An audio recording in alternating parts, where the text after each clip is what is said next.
আচ্ছা আপনি যদি কিছু না মনে করেন এখন থেকে আপনার আমি তুমি করে কই। হ্যাঁ হ্যাঁ বলতেই পারেন, বলেন। আচ্ছা আপনার একটা কথা জিজ্ঞাসা করি। কি জিজ্ঞাসা করবা? আমি কেন বাসা থেকে পালিয়ে আসছি এটাই তো? 4 বছর আগে কার অ্যাক্সিডেন্টে আমার বাবা মারা গিয়েছিল। তারপর থেকে আমি ছোট চাচা চাচির কাছে থাকি, আর আমাকে দেখাশোনা তারাই করতো। ভালোই জমি জমা সম্পত্তি আছে আমাদের। তারপর আমার চাচি চেয়েছিল তার ভাইয়ের ছেলের সঙ্গে আমাকে বিয়ে দিবে, কিন্তু লোকটাকে আমার একদমই সহ্য হয় না, তাই আমি পালিয়ে আসছি। এটা তো তোমার সাথে খুবই অন্যায় হয়েছে। হ্যাঁ, যার বাবা মা নেই তার সাথে তো এরকম অন্যায় হবেই। আমার না পর্যন্ত আসবে আমাকে এভাবে লুকিয়ে থাকতে হবে, কি আর করার। কিন্তু চাচিও জোর করে আমাকে বিয়ে দিয়েই ছাড়বে, সো এই জন্যই এরকম চলে আসা। তোমার আরেকটা প্রশ্ন করি। করো। তুমি কি কাউরে ভালোবাসো? মানে তোমার কি কোনো পছন্দের মানুষ আছে? কি ব্যাপার হাসতেছো কেন? তো হাসবো না, তুমি তো বোকা কেন? আমি বোকা কিরকম? আমার যদি কোনো বয়ফ্রেন্ডই থাকতো তাহলে কি আমি তো কষ্ট করে এখানে আসতাম বা লুকিয়ে থাকতাম? তার সঙ্গে কবে পালিয়ে যেতাম। ও তাই তো, তার মানে তো তোমার কোনো ভালোবাসার মানুষ নেই। নেই, তবে তবে কি? না কিছু না, চলো সামনে যাই। চলো। টিভিটা আয়া ভালোই হয়েছে না রে? হ্যাঁ চাচি, এখন থেকে তুমি আর আমি সবসময় টিভি দেখবো, আর ওই মাইয়ার এই টিভির ধারের কাছেও আইতে দিব না। ব্রেকিং নিউজ, একটি মেয়ে হারিয়ে গিয়েছে। মেয়েটির নাম মুস্কান চৌধুরী, বয়স 23 বছর। তো এই মায়ের টিভিতে দেখাইতেছে কেন? পুরস্কৃত করা হবে। তার মানে ওগো অনেক টাকা পয়সা আছে না রে? কিন্তু ও আমগো বাড়িতে থাকতেছে কেন? চাচি, ওই মায়ের মধ্যে ঝামেলা আছে, এটা আমি আগের থেকে বুঝছি। তুমি যত তাড়াতাড়ি সম্ভব আমাকে বাইর থেকে এটা বাইর করে দাও।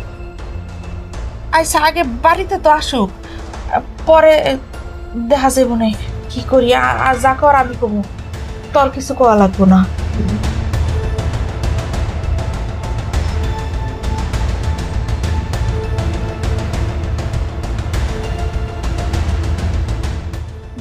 আফজাল, ওর লগে আমার একটু কথা আছে। কি কথা মা? বলেন আন্টি। কেডা তুমি? কেন আন্টি, আমি মুস্কান। তোমার তো আরো পরিচয় আছে। তোমার খোঁজ বাই করার জন্য তোমার ছবি দিয়া। কখন দেখিয়েছে আন্টি? একটু আগেই দেখাইছে। মা আমি তোমার সব বুঝাই কইতেছি, মুস্কান আমরা সব কইছে, তুমি একটু শান্ত হও। আসলে আন্টি হয়েছিল কি,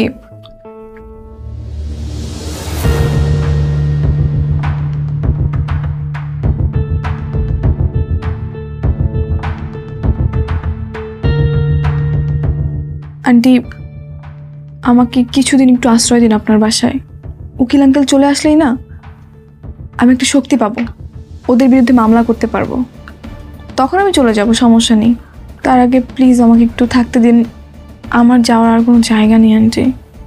কিন্তু ওরা যেভাবে তোমার উঠে আমার এইভাবে লুকায় রাখা যাবে গো। দেখি যতদিন পারি আর কি। মা কিছুদিনে তো থাকতে চাইছেন, তুমি একটু মাইনা নাও না। আচ্ছা ঠিক আছে, তুমি থাকো, কোনো সমস্যা নেই।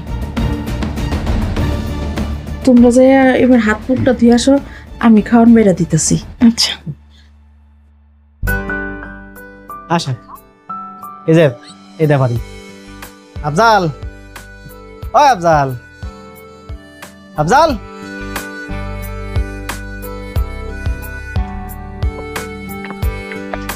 কি হয়েছে? মামা। কে মামা? উনি আমার মামা হয়। মা তুই এখানে? ঢাকা এসে জানলাম তুই বিয়ের বাড়ি থেকে পালিয়েছিস। কত জায়গায় খুঁজলাম, আত্মীয় স্বজনের বাসায় কারো বাসা বাদ দিই নাই। পরে এখান থেকে একটা মেয়ের ফোন পেলাম, জানতে পারলাম তুমি এখানে। গত রাত্রি রওনা দিয়েছি। এইখান থেকে কল করছে? কে কল করছে? আমি কল দিছিলাম। তুই কল দিছস মানে? তুই জানোস না মায়েরা কত বিপদে পড়ছে, তারপরও কেন কল দিছস? সবসময় ঝামেলা না করলে হয় না না? আচ্ছা সমস্যা নেই, মামার কাছে আমি সম্পূর্ণ নিরাপদ। মামার সঙ্গে আমার কোনো যোগাযোগ ছিল না, এই জন্য মামার কাছে যেতে পারিনি। উনি তো মানে নিয়ে যাবো না? তা নিয়ে যাবে না, আর নিয়ে গেলেও আমার কোনো বিপদ হবে না। না না তুমি যাও না, তুমি এখানেই থাকো। এখানে থাকবে মানে? মুস্কান মায়ের একজন গার্জিয়ান খুব দরকার ছিল, আপনি আসছেন খুব ভালো হয়েছে। মানে মুস্কান মায়ের আমি আর শহরে যাইতে দিব না, ওরে আমার খুব পছন্দ হয়েছে, ওরে আমি আমার ছেলের বউ করেই রাখতে চাই। কি বলেন আপনি? মুস্কান মা, তুমি কত, তোমার কি আমার ছেলেটারে পছন্দ হয়েছে? তুমি কি আমার বাড়ির বউ হয়ে থাকতে পারবা?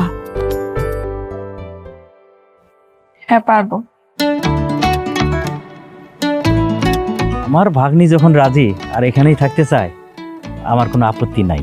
আপনারা ব্যবস্থা করেন। তাইলে আর কি, আমি আপনি আসেন, ভিতরে আসেন, হাত মুখ দিবেন। আচ্ছা। আসেন।